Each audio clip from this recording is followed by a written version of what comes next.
Human trafficking in the Caribbean. Gender-based violence in Tobago. You speak, we listen.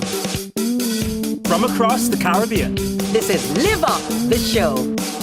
Hey everyone, it's great to be here with you on this new season. Alex, fantastic to see you again. And great to see you, Reagan. And special thanks to our donor, the Maria Holder Memorial Trust, for their support that keeps us here throughout the year. Yep, and this year, as we bring you stories from our beautiful region, we will be shining the spotlight on the effects of the social challenges the Caribbean is facing in this era of HIV. We'll be looking at some of the contributing factors of the pandemic, gender-based violence, the most at-risk populations, and human trafficking, which is basically slavery in the modern form, where someone is profiting from the sale or work of another person. I had absolutely no idea that human trafficking was so prevalent.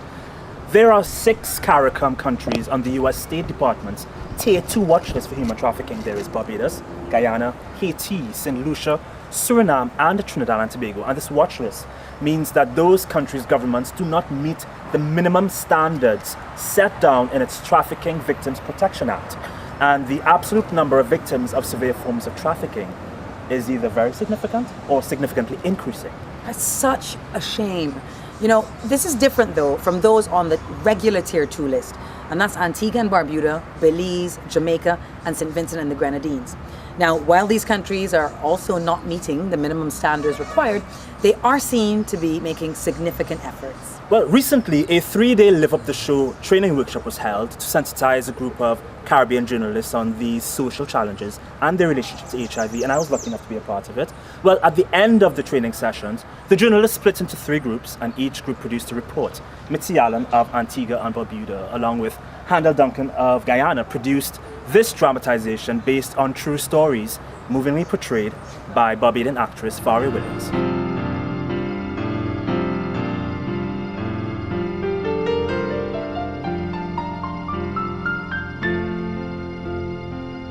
My name is Stacey Miller. I am 34 years old.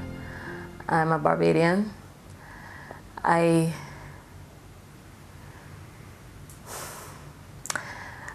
met this man named Clyde from Antigua. I met him here in Barbados. I met him at a party, and we immediately hit it off, and it was nice. We were dancing and talking, and I found him really charming. And it soon came time for him to go back to Antigua. So we would have spent about 4 weeks together. And we talked about what would happen. And he said, come and work in my hotel in Antigua. But when I got to Antigua, everything changed, and he changed. Soon after I got to the hotel, I saw him much less, and I used to be in the room alone for a long time, and I didn't really get to see him, and that made me uncomfortable. It made me annoyed. Yeah, so the fight started, and I guess he more than hit me. He hit me more than once. He hurt me, and when I came out he left me in the room, and I was kind of there on the bed. And I realized then that I couldn't leave. I wanted to leave. I thought, I'm leaving here this night. And I thought, leave and go where? He came back the next day, and he said, this is how it's gonna be, get used to it. He introduced me to 2 guys that were always around. So they were kind of like guarding me. And I was raped. I was abused. I was sodomized. A lot of it I don't know about, because I was drugged, and I kind of felt like I was in a haze for a lot of it. It's been about a year, and I'm pregnant now. I'm 8 months pregnant now. And I don't know who the father of the child is. And I'm scared.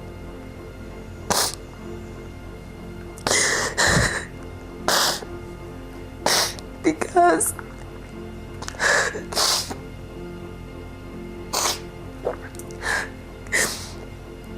I don't know what I caught. I don't know if I have any diseases. I don't know if the child has any diseases.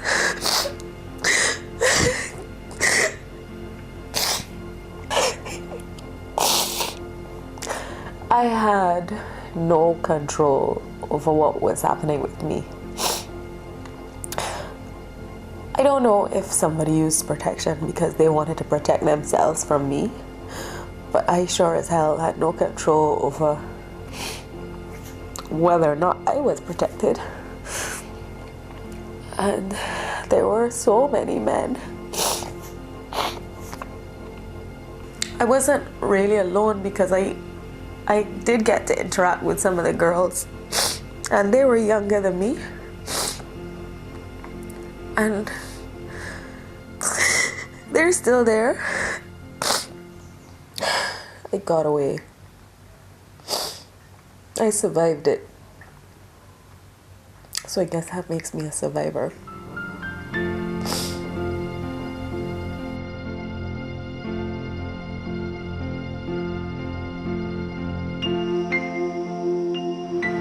That was incredible. I cried right along with her. Well, we took to the streets to ask what you would do if you thought someone was enslaved or being sold for sex or made to work for little or nothing. It depends where. There are authorities that can be contacted. There are actually groups that are involved in working in the sex trade and or working with enslavement of women.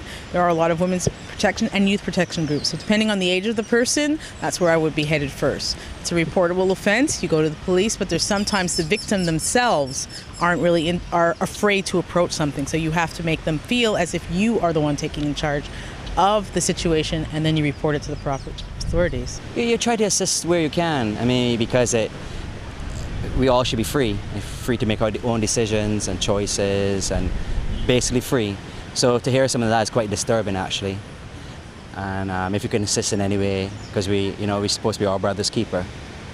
Well, I think that trafficking is a very serious crime and an issue that has to be addressed. The government or the local authorities have to be aware of this. So I think if there's any sign of it, one should inform the police and those who can take action on it, but also speak to people who are concerned and make them aware of the situation they are in and legal remedies they have against it and what they can do. So I think it's a lot about sensitizing the people around you, but also the local authorities.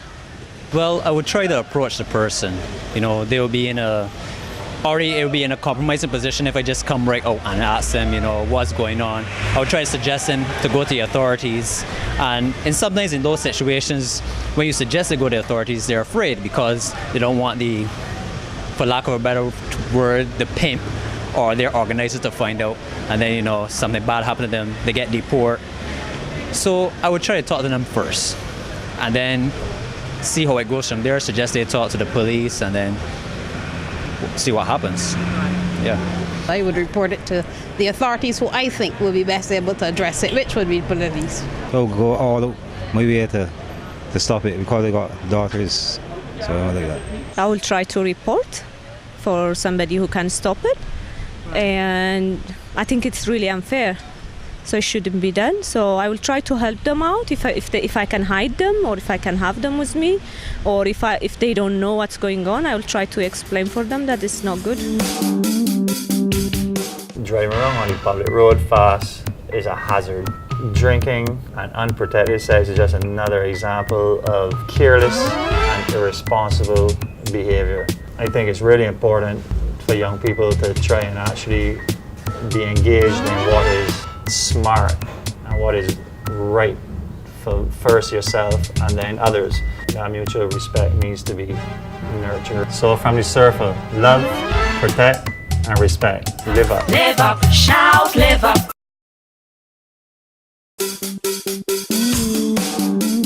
You know, Alex, the problem is that people are just too busy most of the time. I mean, to look and see what's happening around them. They have the right intentions, as we heard in those answers, but we're all just rushing through life a lot of the time. You know? Right. I mean, look at that case of those young girls who were held in captivity in the US for how many years and no one noticed? Well, there was this case in the UK recently where 3 women were held in domestic servitude for 30 years. We have to look after one another, you know? The same goes for gender-based violence. It's wrong in any form, and it goes on across the Caribbean. Luckily, across the region, organizations and NGOs are striving to deal with the problem. Omadara Mills brings us this report from Tobago. Sit down. Sit down! I said sit down! Tell me something. It's every single day I come with you. Is that a problem with you, right? Robert, I didn't say anything. Robert, I didn't say You didn't say what? I said hush your mouth! This scene of violence in the home can happen anywhere in the world, and the small Caribbean island, Tobago, which carries the mantra of clean, green, safe, and serene, is not excluded. In Tobago, gender-based violence is taboo and often goes unreported, so there are very little statistics available on this issue. However, data presented by the National Coalition for Women, Girls and HIV shows that there have been over 2,000 reported cases of rape, incest and sexual offences from 2010 to 2013 for both Trinidad and Tobago. We have all heard the stories. If it is not poison, it is cutlass, it is something. But because the men cannot take being served with an order which says, this woman is not your property. Forms of gender-based violence can range from verbal, emotional, and physical abuse. But there's another dimension to this. According to the National Coalition for Women, Girls, and HIV, in some cases, women are not able to make their own choices as it relates to their finances, social life, or even sexual health. This makes women vulnerable to contracting sexually transmitted diseases such as HIV. In an effort to help women deal with these issues, the Tobago's police division has a civilian arm. This unit addresses the emotional needs of victims and witnesses of crime. And not only those who have been directly affected, but those who are secondary victims, such as the family members, and the children. Added to this, the Division of Health and Social Services commissioned a safe house in 2013 called WeTech, the Women's Economic and Technological Empowerment Center. This space is where it's going to offer women a secure place where they can come to for counseling, that they will be housed here for a temporary while. And within that process, they would be able to be counseled and helped and to go back into society. These women, when come here, we have 24-hour security that will protect these women, and we work in collaboration with the police, right? The arm of the police who would also help in that agenda in terms of making sure that the victims here would be safe and comfortable. A center where women can find help when they're in situations of abuse, domestic violence. That is something that was long overdue for Tobago. But the problem cannot only be dealt with by using the treatment method only. Prevention through education is another aspect. For this, WeTech teams up with theatre, a theatre group which uses drama to address social issues in an entertaining and informative way. And they are sensitizing young people, especially those at schools, to help stop the violence.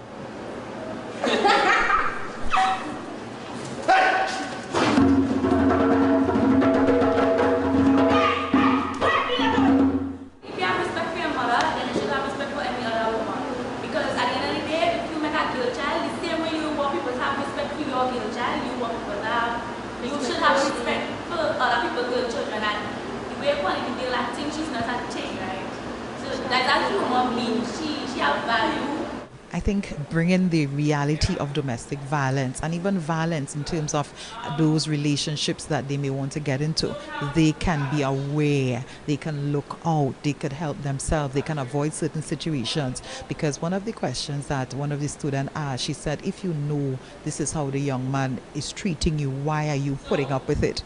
So it is building in them a consciousness as to how they should be treated. Despite the statistics on gender-based violence on the island, the Tobago House of Assembly as well as civil society continue to work together to eliminate the problem. So there's optimism that the island is creating the kind of environment that will give women and girls the love, respect and protection they need. From the clean, green, safe and serene island of Tobago, I'm Omadara Mills of the Department of Information, Tobago House of Assembly, reporting for Live Up the Show. Well, as we learned in that report, there is optimism in Tobago, where working together, civil society and government can reduce the instance of violence against women and girls. Now I want you to meet Liesl Daisley. She's sitting here beside me. She's the president of SAVE Foundation. SAVE is a non-profit organization with an exclusive focus on domestic violence. Welcome, Liesl. Thank you. So Liesl, maybe we should start with why you decided to start the SAVE Foundation. Yeah, I basically started SAVE Foundation out of my own personal experience with domestic violence. Once I got my healing and once I got over it to a certain extent, obviously, then I felt the need to help others who find themselves in violent relationships. And did you have any signs about this violence beforehand? This was with your husband? Yeah, it was with my husband, and unfortunately I didn't see any signs during our courtship. But early in the marriage, I would say probably as early as 3 months, I started to see signs of not necessarily domestic violence, because at the time I didn't even know what domestic violence was. I had never experienced it, I'd never seen it in my home growing up.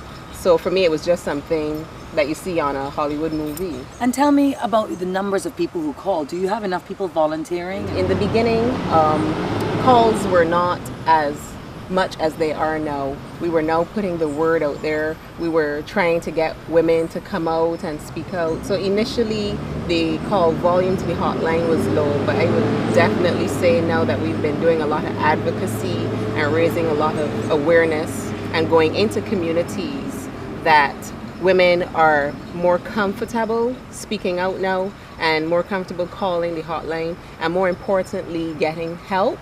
And they're open to get counseling, which is very important. Right, because there are a few things there, right? There's acceptance and then doing something about it. Yes. Now, Liesl, we all have our ideas on what the causes are behind such behavior, but you are on the ground every day with the SAVE Foundation.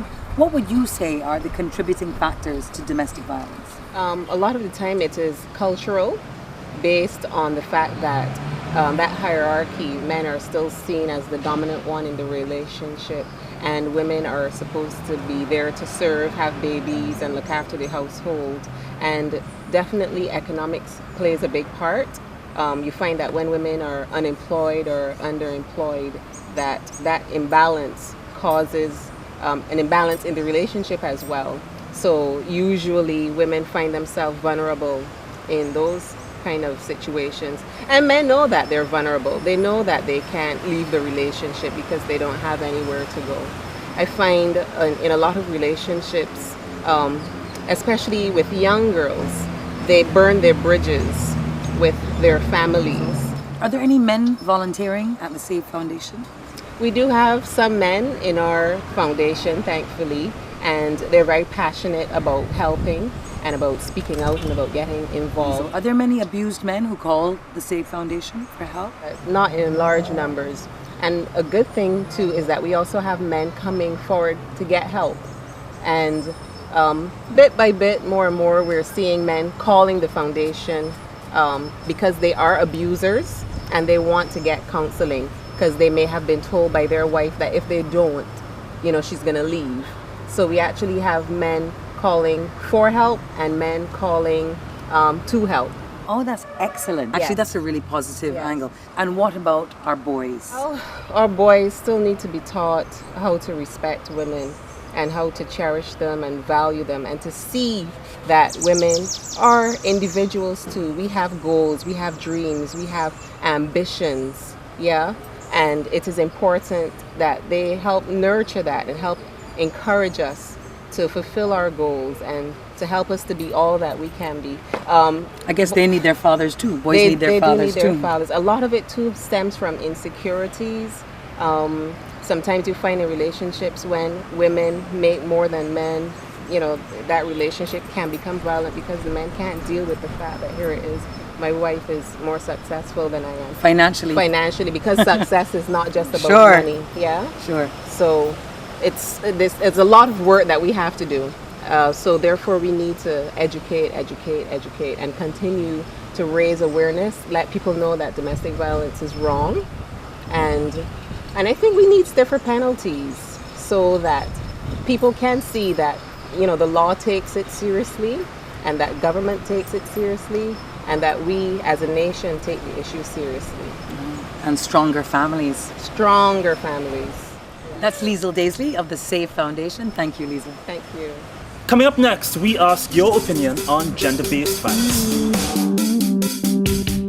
Part of living is going out and making good informed decisions. This is the most powerful defense in my mind of our generation. We have a serious problem with AIDS, we have a serious problem with a lot of things that young people are dealing with.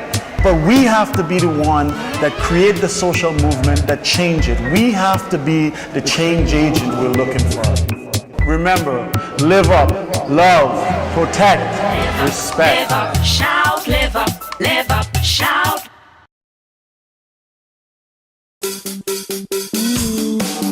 Well, now it's time to hear your views on gender-based violence. Any violence at all is not good, whether it be gender or otherwise. So I am against anything like that. Well, I think it's unfortunately a very widespread phenomenon that needs also awareness raising. There are many cultures where it's just being taken for granted or that you can't change it, and you have to work on promoting women's rights. And it's a thing that we should erase. On gender violence, I think there should be no violence, period. And usually it's people who are bullies who tend to be the aggressor, so I am not for it at all.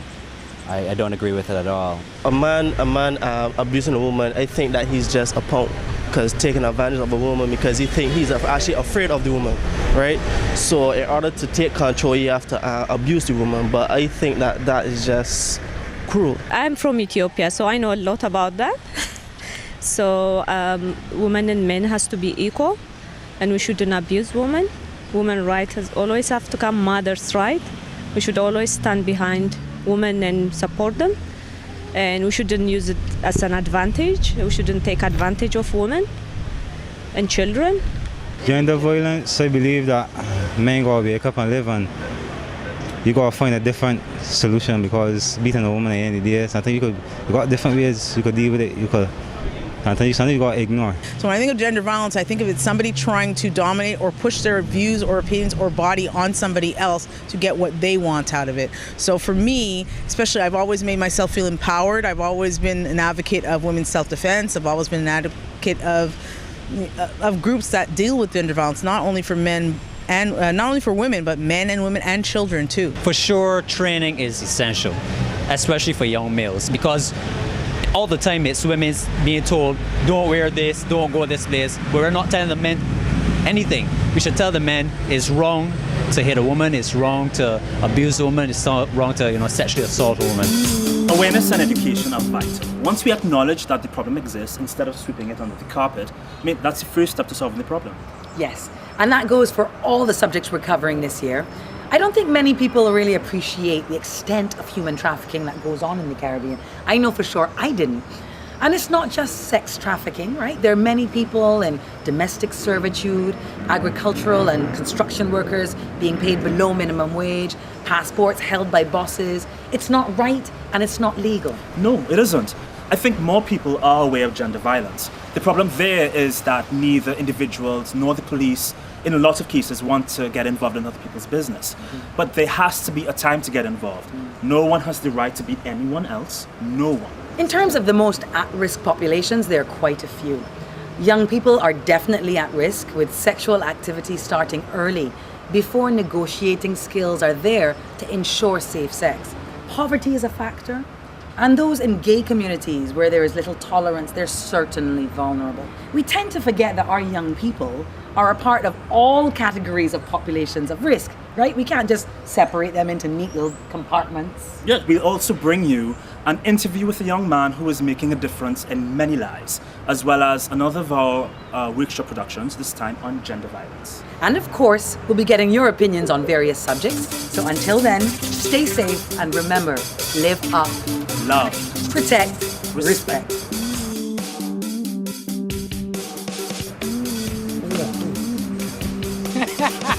I think Andrea, she's making weird jokes over here. Hey everyone, it's great to be back. No, this is not gonna stop. Nice to be with you, Yuko. Hey everyone, it's great to be education and awareness. Sorry. That's a blooper for sure. Well, I don't know what I was.